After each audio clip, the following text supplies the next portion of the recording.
Margaret was inspired by the famous Koi Koi legend. It's something I had always been passionate about. I always wanted to work on this project, but I had to wait for the VFX side of things to mature because I always pictured telling a horror flick in a very untraditional Nigerian way, with proper VFX as opposed to special effects. Yeah, so in this context, the whole idea was to adopt Andy Muschietti's concept of making horror movies, with three-dimensional characters as well. So it was basically inspired by his work on Mama, the 2013 movie he did, which was probably his debut that brought him out. Myself and Cycloud, we sat down, for days thinking of the best way we could possibly tell this story to a new audience using VFX. The legend has been played about with for a while on the internet. If you go to YouTube, you see different approaches to telling the same story. So we Koi Koi, but no one ever wondered, okay, before she was Madame Koikoi, what exactly was her name? So we had a literature work from the past to work with, from a Nollywood movie that was done, I think, in the late 90s. It had multiple parts, a grumpy lady who was mean to kids and all. And so we took a bit from that in terms of what she looked like outfit-wise for our model.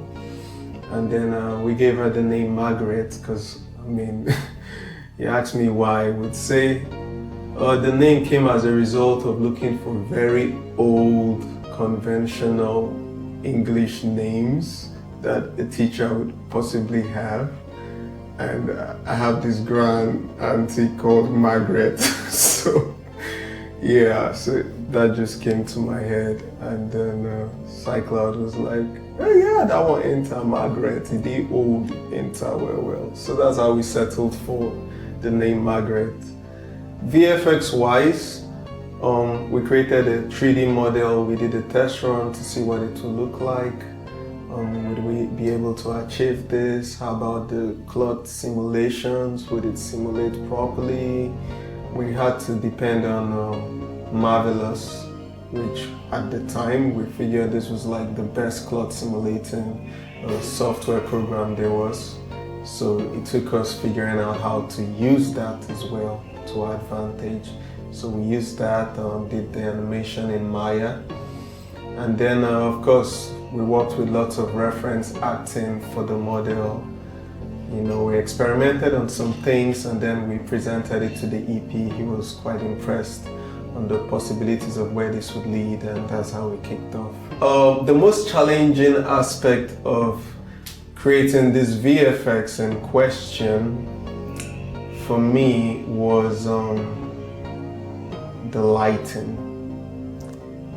So it was a small project. I wouldn't say we had a professional gaffer on set. Light guy is called a gaffer, is it not? Mm-hmm. Okay. So I won't say we had a professional gaffer on set. So it was a bit tricky. All hands had to come on deck, Luckily for us, we had an engineer on set, which was Josh, by the way, who was very creative about it. And he was gathering light temperatures, checking the internet and all of that. And then we had to take note of this light temperature. So in post-production, when we're creating the artificial lighting for the character, it's going to match the same lighting system that was set up on set while we were shooting the scenes. We had this other challenge with the scene where she has to be crawling down the wall.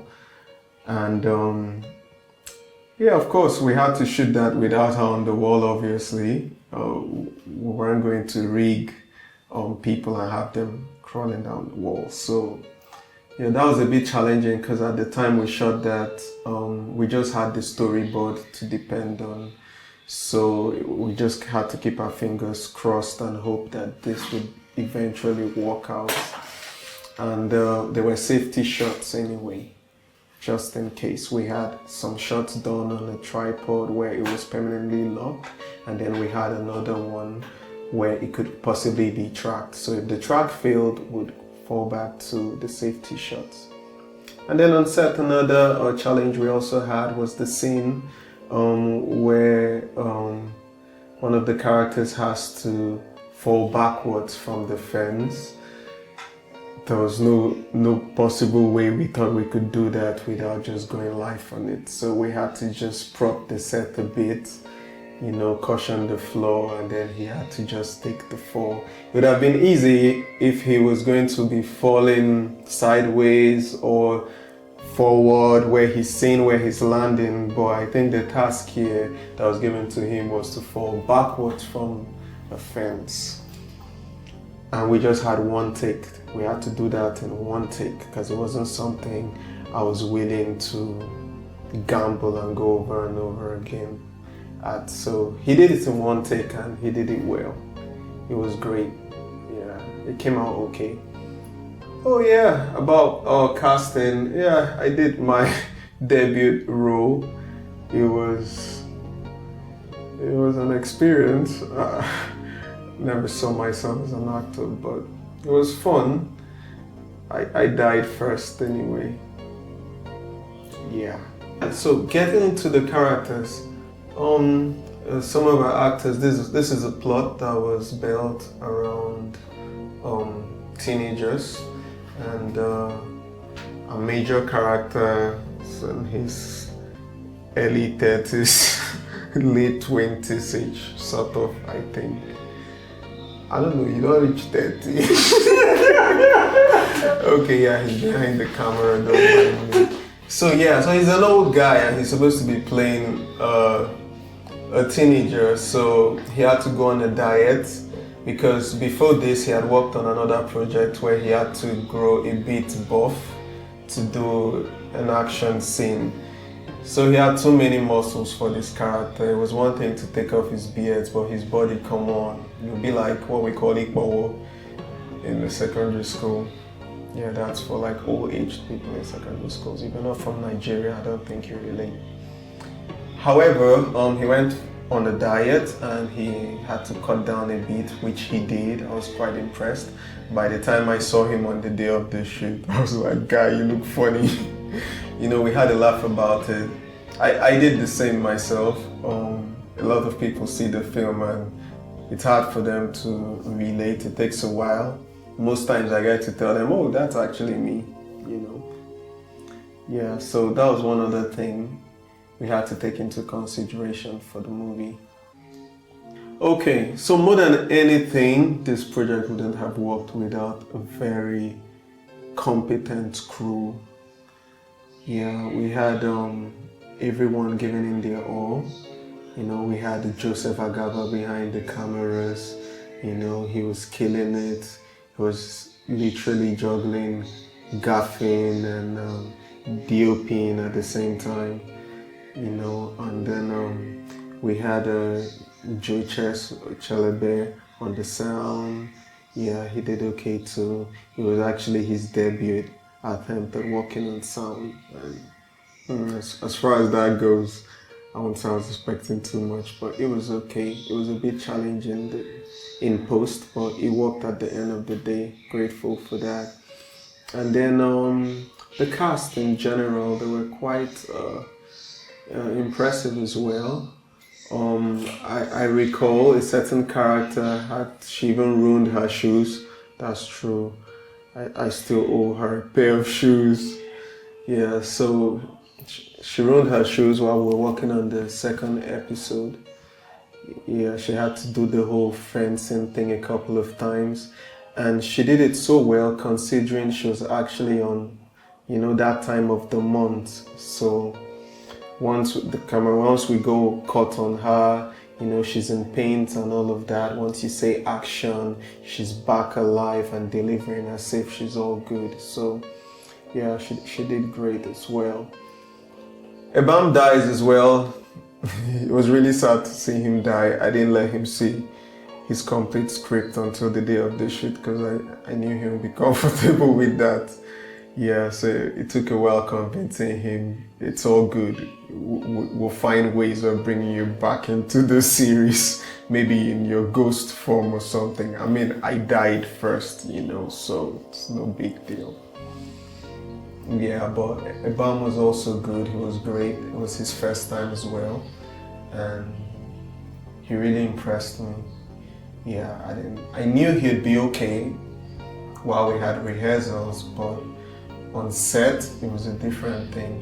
He brought out his A game. We're not very receptive to VFX in Nigeria. There's always this eagerness to want to criticize a job in terms of VFX when it comes to the Nigerian audience, because people usually expect crap from the Nigerian audience. So you see a movie like The Lord of the Rings, you look at the Smeagol character, it's all good, but you can tell that this isn't a real person, and you can just live with it. But if that was a Nigerian movie, you hear people saying stuff like, it's not real now. People not like this. I mean, not fantasy now, not fiction. Come on, you're supposed, they lifelike, yeah. So it was quite daring that we had to go CG on this. So as far as VFX goes, I believe, personally, just my own opinion, I believe the Nigerian audience isn't so receptive on VFX in our movies, because a lot of garbage has been done over time. I mean, it's a growing industry. It took a while for even Hollywood to grow. I mean, if you go back, see movies like the old school King Kongs, you can't compare that to what we have today. So yeah, these things take time, and I'm impressed with what I've been seeing in the industry. It's been encouraging us as well to push, for gold. All in all, I think Margaret is a great movie. It takes an interesting take on the Koi Koi legend, and I think it'll be something you like to see, and I hope everyone appreciates it as much as I do.